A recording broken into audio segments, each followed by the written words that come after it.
Assalamualaikum warahmatullahi wabarakatuh. Saya Riki Setiawan dari kelas manajemen 2E Universitas Muhammadiyah Malang. Di sini saya akan mempresentasikan tentang perdagangan internasional, neraca pembayaran, dan pembayaran devisa. Apa sih perdagangan internasional itu? Perdagangan internasional merupakan suatu aktivitas atau kegiatan perdagangan yang dilakukan oleh dua negara yang berbeda. Bentuk perdagangan internasional dibagi menjadi tiga. Yang pertama, bilateral, perdagangan antar negara. Yang kedua, regional, dilakukan oleh beberapa negara dalam satu kawasan. Dan yang ketiga, multilateral, perdagangan antar negara yang tidak dibatasi suatu kawasan. Kemudian pendorong perdagangan internasional. Yang pertama, perkembangan ilmu pengetahuan dan teknologi. Yang kedua, kebebasan ekonomi. Dan yang ketiga, perbedaan kekayaan sumber daya alam. Apa manfaat dari perdagangan internasional? Yang pertama, menjalin kerjasama antar negara dan dapat mendatangkan devisa. Yang kedua, kegiatan produksi maksimal sehingga kebutuhan tercukupi. Dan yang ketiga, kemajuan ilmu pengetahuan dan teknologi. Selanjutnya, jenis perdagangan internasional. Yang pertama, ekspor dan impor. Kegiatan menjual barang ke luar negeri dan kegiatan membeli barang dari luar negeri.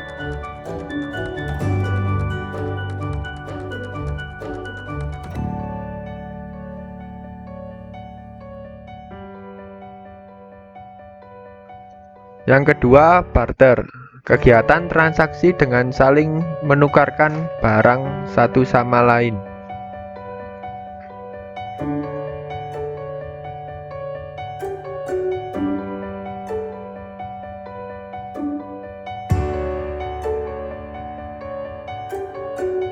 Yang ketiga, konsinyasi. Kegiatan transaksi dengan sistem menitipkan barang.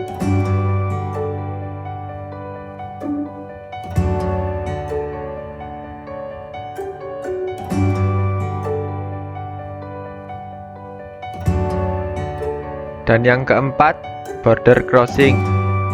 Kegiatan perdagangan yang terjadi di negara yang saling berbatasan dan berdasarkan perjanjian tertentu. Ini adalah data perkembangan ekspor dan impor di Indonesia bulan Februari 2020. Diambil dari data Badan Pusat Statistik, di mana bila dibandingkan dengan Februari tahun 2019, ekspor mengalami kenaikan hingga 11%. Kemudian, impor mengalami penurunan 5,11%. Ini adalah neraca nilai perdagangan Indonesia bulan Februari 2019 hingga Februari 2020.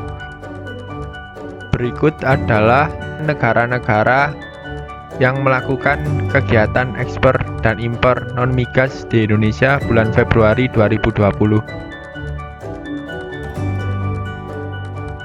Berikut perkembangan kegiatan ekspor dan impor Indonesia pada bulan Maret 2020. Bila dibandingkan kegiatan ekspor bulan Maret 2019 mengalami penurunan 0,20% pada Maret 2020. Dan kegiatan impor mengalami penurunan 0,75%.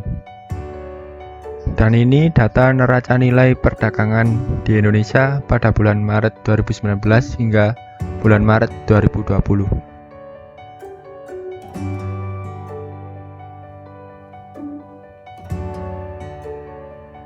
Berikut negara-negara yang melakukan kegiatan ekspor dan impor non-migas di Indonesia pada bulan Maret 2020. Neraca perdagangan negara Asia. Berikut data neraca perdagangan negara-negara di Asia dan dapat dibuka melalui website id.tradingeconomy.com.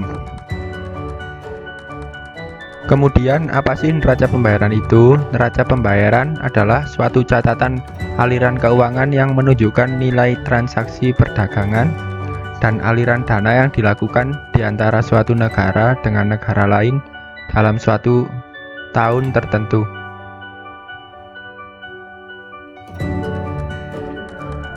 Neraca pembayaran memiliki dua jenis. Yang pertama yaitu neraca berjalan dan yang kedua yaitu neraca modal. Neraca modal dibagi menjadi dua jenis. Yang pertama, aliran modal jangka panjang. Dan yang kedua, aliran modal keuangan swasta.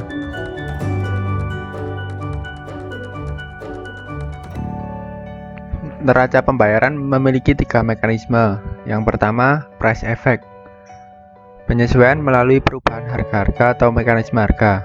Yang kedua, income effect, penyesuaian melalui perubahan pendapatan nasional atau mekanisme pendapatan. Dan yang ketiga, real balance effect, penyesuaian melalui perubahan stak uang atau mekanisme moneter. Dalam neraca pembayaran, terdapat kemungkinan terjadinya surplus dan defisit, di mana defisit jumlah ekspor lebih kecil daripada impor dan surplus jumlah ekspor lebih besar daripada impor. Komponen yang menyebabkan defisit dan surplus. Yang pertama, stok nasional. Yang kedua, pinjaman akomodatif. Yang ketiga, defisit total. Dan yang keempat, surplus total.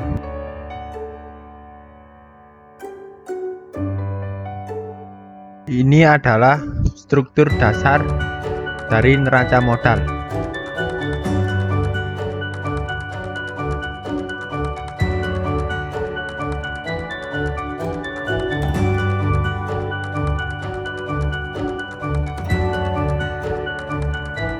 Dan berikut adalah struktur dasar dari neraca kas dan cadangan valuta asing.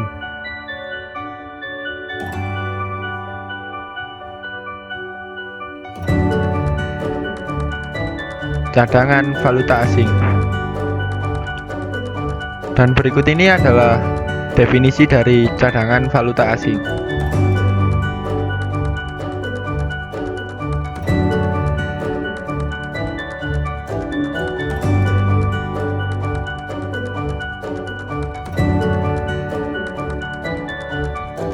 Faktor-faktor yang mempengaruhi valuta asing. Yang pertama, supply dan demand foreign currency. Yang kedua, posisi balance of payment. Supply dan demand foreign currency. Falas atau forex sebagai benda ekonomi mempunyai permintaan dan penawaran pada bursa falas atau forex market. Sumber-sumber penawaran atau supply falas tersebut terdiri atas: yang pertama, ekspor barang dan jasa yang menghasilkan falas atau forex. Dan yang kedua, impor modal atau capital import dan transfer falas lainnya dari luar negeri ke dalam negeri. Bila ekspor barang atau jasa XBJ dan capital import CM naik, penawaran atau suplai valuta asing SVC atau forex akan bertambah. Bila permintaan atau demand valuta asing DFC tetap tidak berubah, maka akan terjadi perubahan atau penurunan kurs valuta asing. Dalam hal ini, valuta asing atau forex akan depresiasi, sedangkan rupiah atau domestic currency akan apresiasi 8.400 rupiah atau US dollar atau pada titik potong E1. Dan bila impor barang atau jasa MBJ dan capital export CX naik, maka permintaan atau demand valuta asing DFC atau forex akan bertambah. Bila penawaran atau suplai valuta asing SFC tetap tidak berubah, maka akan terjadi perubahan atau kenaikan kurs valuta asing. Dalam hal ini, valuta asing atau forex akan apresiasi, sedangkan rupiah atau domestic currency akan depresiasi 8.600 rupiah atau US dollar atau pada titik potong E2. Posisi balance of payment. BOP atau neraca pembayaran internasional adalah suatu catatan yang disusun secara sistematis tentang semua transaksi ekonomi internasional yang meliputi perdagangan, keuangan, dan moneter atau penduduk suatu negara dan penduduk luar negeri untuk suatu periode tertentu, biasanya 1 tahun. Dari struktur BOP di bawah akan dapat diketahui apakah posisi monetary account akan menunjukkan BOP surplus atau defisit atau equilibrium. Yang pertama, apabila saldo monetary account memberikan tanda positif, berarti BOP dalam posisi surplus.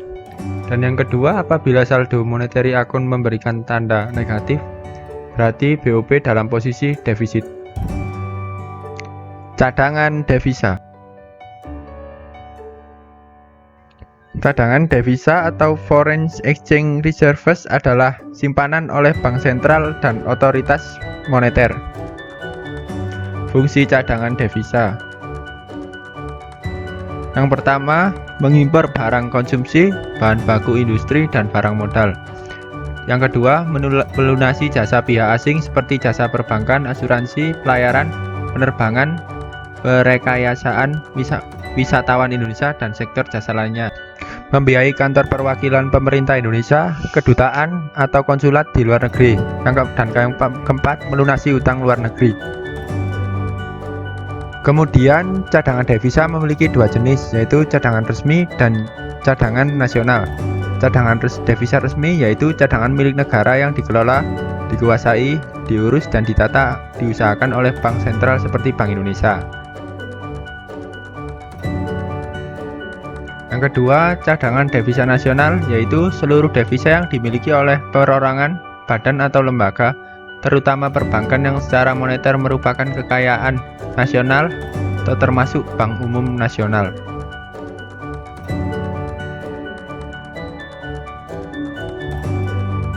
Ini adalah data cadangan devisa Indonesia pada tahun 2018 hingga Januari 2020.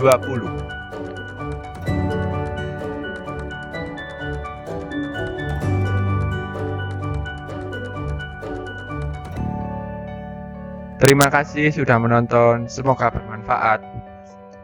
Wassalamualaikum warahmatullahi wabarakatuh.